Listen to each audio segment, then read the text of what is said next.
తిప్పర్తి మండలం ఖాజీరామారం గ్రామానికి చెందిన ఇద్దరు చిన్నారులు దురదృష్టవశాత్తు బావిలో పడి మృతి చెందారు. ఈ విషాద సంఘటనతో గ్రామమంతా శోకసంద్రంలో మునిగిపోయింది.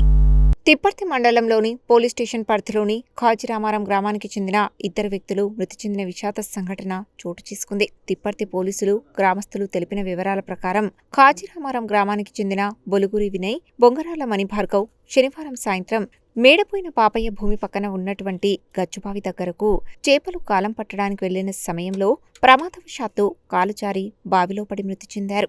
రాత్రి అయినా వారిద్దరూ ఇంటికి తిరిగి రాకపోవడంతో వారి కుటుంబ సభ్యులు ఇంటి చుట్టుపక్కల వెతుకుతూ గచ్చుబావి దగ్గరకు వెళ్లి బావి పక్కన వారి ఇద్దరి చెప్పులు ఉన్నట్లుగా గుర్తించి గజ ఈతగాళ్లను పిలిపించి వెతికించగా వారిద్దరూ కూడా బావిలో మునిగిపోయి చనిపోయి ఉన్నారు. మృతుడు బొలుగురి వినయ్ తండ్రి బొలుగురి నరేష్ ఫిర్యాదు మేరకు తిప్పర్తి పోలీసులు కేసు నమోదు చేసి దర్యాప్తు చేస్తున్నారు.